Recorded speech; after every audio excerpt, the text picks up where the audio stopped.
Good morning, everyone. Dr. Val here. Welcome to Coffee Chats. I'm continuing my topics relating to fasting. And today I wanted to touch on ketones. What makes fasting different? So maybe you've heard of a ketogenic diet. Maybe you haven't, and you've only heard of ketones when it's a bad thing in diabetic ketoacidosis, DKA. That's a whole different category. Okay. A ketogenic diet is generally a very low carb diet that teaches your body how to use fat as fuel on a regular basis. And there's a way to get into that. And there is a healthy way to do a ketogenic diet. And unfortunately, there's very unhealthy ways out there to do a ketogenic diet. There are also limitations to ketogenic diet. There's more and more studies out there that people who do a ketogenic diet for more than 8 months tend to hit a wall and actually it starts being detrimental beyond that point. I'll get into a little bit about that, but everything that I have learned in a ketogenic diet is that it should be done in cycles, much like many ancient cultures. Everything in life was feast or famine because we didn't have refrigeration and we didn't have grocery stores that sold things year round, anything we want to eat. It was very much in a cycle. There was harvest season and you ate a ton of, all the vegetables and everything that came in off the harvest. Winter was very lean. You often had times of fasting. Then you had, during a kill, you ate tons and tons of meat while it was good. And then you went without. I mean, there were huge shifts. And those shifts in our diet is one of the things that actually makes our cells stronger. When you feed your body consistently the same thing, regardless of whatever diet you're on, your cells do not have the same flexibility. So more on that another time. But ketones have been shown to be amazingly beneficial in the body. They are key in healing a lot of things in the brain, in the gut. They help decrease inflammation. They reset DNA. They turn on good genes like the SIRT1 gene. There's amazing things that ketones and only ketones can do. So having cycles of ketones is great. Now, what is the difference between a ketone diet, a ketogenic diet, nutritional ketosis, and fasting? Okay, because in fasting, you're not eating anything. So what happens? Your ketone level goes sky high. So first of all, what are ketones? I found this a little humorous because this is what's out there. So this morning I was reading, this is the Wikipedia definition of ketones. Ketone bodies are the water-soluble molecules containing the ketone group that are produced by the liver from fatty acids during periods of, okay, listen to this list, during periods of low food intake, carbohydrate restrictive diets, starvation, prolonged intense exercise, alcoholism, or untreated type 1 diabetes. Okay, most of the things in that list would lead you to believe that is a really bad thing. Those conditions are half of them that are listed on there: starvation, alcoholism, type 1 diabetes. Oh my word, those are scary. I don't want ketones, and I almost laughed, well, I kind of did, at that definition. Not that any of those are untrue. However, the context of how your body and when your body is generating ketone bodies is entirely different. Okay.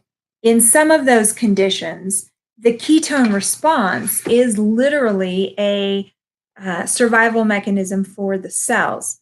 But when you're doing this correctly, nutritional ketosis, where your body is getting the nutrition it needs, but then you're still lowering carbs enough for the body to turn on the fat burning mechanism and generate ketones instead, you start to get amazing benefits. So I didn't learn this until probably, I don't know, 4 or 5 years ago. I did not learn it in medical school. That a ketogenic diet is actually and was probably the first that I know of dietary recommendation that was approved in kids who had epilepsy. And this was actually, I want to say in the 80s, may have been a little later than that, in the 90s, that it became an approved treatment for children with epilepsy. It had been studied. Now, no neurologist that ever spoke in my medical school or during residency ever once mentioned that as a treatment. All they talked about was the drugs. Um, and when I got out, I was like, what? Are you kidding? I had no idea. And I learned that after the fact. Why? Because ketones are really, really, really protective of the brain, especially. So your brain cells have two options for fuel. One is sugar, which is a very dirty fuel.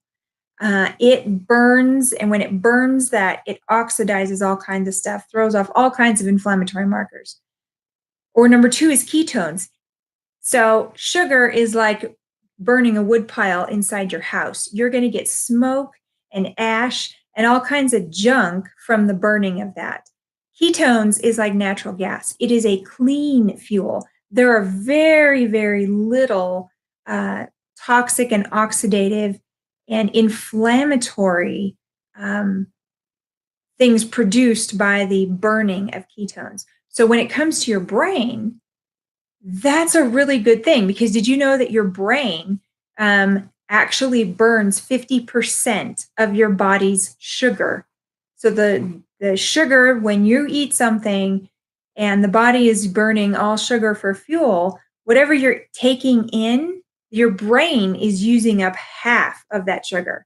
Okay, the brain takes up tons. So can you imagine massive, massive inflammation when you are doing nothing but eating sugar? So sugar, the worst kind of sugar that you can eat is refined carbohydrates. But every fruit and vegetable is basically a carb. It gets broken down much slower, has a lower dirty profile, if you will. So eating fruits and vegetables is really good when it comes to your brain and those sugars that it does get from that. That is very different than, sorry, my nose is itchy today. That is very different than eating processed carbs. I was on a diabetic site this morning, and it's giving all this information about, here's the data on sugar and carbs. And they even said, studies show if you get rid of all the refined carbohydrates, the processed sugars, and switch out for like a Mediterranean style diet where your carbs are coming from fruits and vegetables, that the brain inflammation and the brain function, that brain fog that lots of people walk around with on a daily basis, goes away. So if you can even make that switch from getting rid of the processed carbs to eating whole food, sugar comes from your fruits and vegetables, amazing improvement in brain function just from that. And that's because it is such a dirty process when your body burns it, but it shows up mostly in the brain. Most of these people that walk around with this complaint of brain fog, that's a huge complaint in today's society. Most of that is coming from processed carbs, purely. But even a cleaner source of fuel than the carbs that you're getting from fruits and vegetables in terms of brain is ketones. The ketones actually help reduce inflammation that's there and allow the brain tissue to heal. And it's very protective and helps. So your brain is a lot of fat. Did you know that? So there are specialized cells that really, really help protect the neurons. There's a lot of fats that go in and protect all of that. And then even outside your brain and your spinal cord, all the nerves in your body are wrapped in this myelin sheath, which is a specialized cell that is made up mostly of fats. Okay, so your entire nervous system is very interlinked with fats, and it needs that. It desperately needs that. Your brain really needs a certain level of cholesterol as a precursor in building a lot of things. So, anyway, back to ketones. There are a lot of, so I'll just run through. There are all studies on conditions. I'll start with the conditions, and all of these have studies behind them. Things like obesity and hyperlipidemia. This is all showing the benefit of ketones in improving these conditions.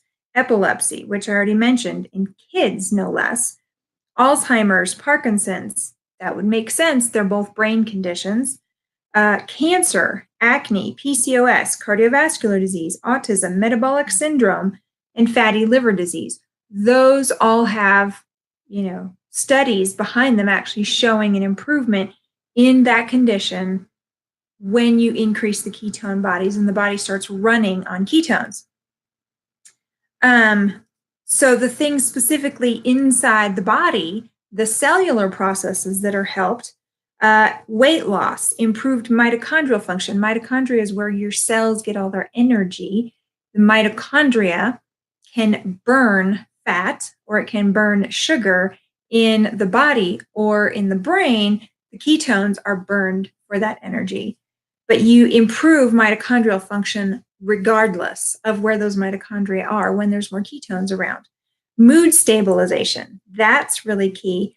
Part of that really has to do with what ketones heal in the lining of the gut, because the gut produces a lot of neurotransmitters, but it also helps the ones in the brain that are there to work better. Like serotonin is the happy neurotransmitter, makes you feel good, right? Most of our depression medications try to increase the amount of serotonin in the brain, and not the amount, but actually the amount that the cell is sensing. I'll explain that another time. But 90% of your serotonin, 80 to 90%, is made actually in the gut by certain bacteria, not by you, but by the bacteria that are in your gut. And if that is not intact, if your gut is not intact, then guess what? Your serotonin level in your brain is going to be lower. Plus, the serotonin level in your brain will function better when you have ketones, when your brain is actually burning ketones for fuel. So, mood stabilization, hormone regulation, turns on genes for longevity, which is the SIRT1 gene. Okay, we know that there are, the bottom line, yes, we would love to be healthier. We also want to live longer. Who wants to take years off their life, right? The SIRT1 gene is a gene that we know to be related to longevity. It increases your life when it's turned on. Ketones turn it on. Okay, that's pretty cool. There's nothing else that we know of that can flip a switch for lengthening your life. Turning off genes for inflammation resets the microbiome in the gut bacteria, helps the good gut bacteria in the gut. So that's really important. Increased HDL, that's the good cholesterol, and lower triglycerides. Okay, so just getting off of processed carbs will super lower it will drop your triglycerides. Triglycerides are really driven up by a high carb intake. So when you're reversing that, but there is a mechanism in and of itself that ketones will actually drive the triglycerides lower and the HDL higher. Those are both good shifts. It slows aging, mainly the processes that age your cells faster decreases with ketones. Blood sugar regulation, memory and cognitive improvement, and it's very neuroprotective. It's protecting the cells from oxidation and stress and toxins, things like that. So It also just helps protect all DNA. The repair of the mitochondria is really enhanced in the presence of ketones. That is that's huge. And it burns way cleaner. So those are just some of the benefits. So why am I talking about ketones in relation to fasting? Okay, so there's a ketogenic diet, which keeps your ketone levels high. You're still taking in some carbs, and there's different recommendations, and I make different recommendations, and there's cycles of the variation, kind of what I was talking about. You can't be in that forever. But in cycles, it is really, really good. So in a ketogenic diet, your ketone levels will start at a point in the morning, um, anything above 5 when it's measured on a blood test, uh, you're in ketosis. And then throughout the day, in the afternoon, into the evening, those ketone levels actually rise.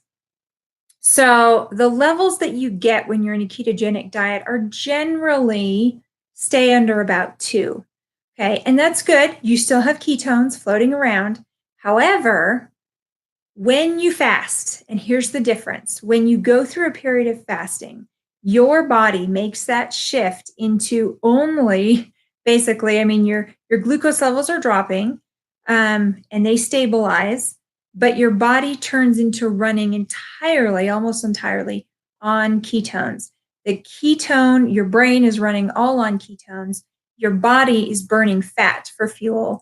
Those are both really good shifts. So when you fast, your ketone levels go much higher. So they might get generally into days 3 and 4, and that depends on how you come into a fast. By days 3 and 4, your levels are above 3 to 6, generally 3 to 8, um, into a much much higher level. That really really high level does a couple of things. First of all, when your ketone levels and your glucose are at a certain ratio, you are in autophagy, max autophagy. Those studies were done by Thomas Seyfried. Um, and he was studying it in cancer. He wrote the book Cancer as a Metabolic Disease. And he came up with this ratio that said max autophagy. He was studying tumors. And when the ketones were at this level and the glucose was at this level, and you had this ratio, the tumors would shrink. And as soon as you change that ratio, the tumors would stop shrinking. So autophagy is that process where the body can go in and break down damaged cells, out of control cells, cancer cells. That is happening max when the ketones and the glucose are in a certain ratio. And then you get even higher ketones generally than that continuing on in a fast. Those high levels of ketones that can't really be achieved by just a ketogenic diet alone. I mean, obviously there's benefit, but like all of those studies, we're studying a ketogenic diet. But in a fast, your ketones basically shoot up. And if you're in max autophagy, which is one benefit, but there are massive brain improvements, specifically in the brain, that happen when your ketones get up to a certain level that can only be achieved by fasting. So all those lists and lists and lists of things, you are jump starting all of those processes. You're affecting all those processes when you have ketones, and a lot of them. So when you fast, and I recommend people do cycles of fasting, to fast every so often, even the process of intermittent fasting, which means on a regular basis with some variation, that you incorporate letting your body get into that autophagy state, get the ketones up a little by the time you go to eat again. And what you're eating is really healthy, high nutrition value, low inflammatory, that doesn't take away all the benefits that you just had. So intermittent fasting is a way that you can do stuff every day. There's some diet variation. There's things you can do every week. Do a 24-hour fast. There's a lot of, the more varied your eating is, the more metabolically flexible your body will be. It gets used to, oh, well, I don't have this. Okay, I'm going to burn this instead. It gets used to those shifts and it actually makes them stronger. So, in fasting, fasting is the only way and the only time you can get your ketones up in the 3, 4, 5, 6, 8 range. And there are amazing benefits to ketone levels being that high. You don't want to keep them that high. That's why you don't, I mean, if you fast, well, anyway, you need to rotate things out. But doing fasts on a regular basis is a really, really good idea. And maybe that's cleared up some stuff about ketones for you, but fasting and ketones is a huge benefit to your body. Huge, huge, huge. And all the stuff that I just mentioned has studies behind them. So when you go to some of these websites and you read things like, oh, ketones are, this is a horrible idea, you're starving the body. You're not if you are fat adapted. The body has everything it needs. It's taking old cells, breaking them down, using all those to run and to build new cells, to do all the processes that it needs to do. But again, staying in one thing for too long is going to be detrimental. You should always be varying things. That is part of what builds up a metabolic flexibility. Seasonally, weekly, monthly, there's a lot of cycling that you can do in your diet in terms of fasting and many other diet types. That's one of the things that I'm going to be teaching on. So if you're interested in learning more, I'm teaching a 7-week online class. So if you want to know more and go more in depth on this kind of topic, comment below, put fasting class in there, and I will get you some information. And I hope that is useful information today, and I'll talk to you tomorrow.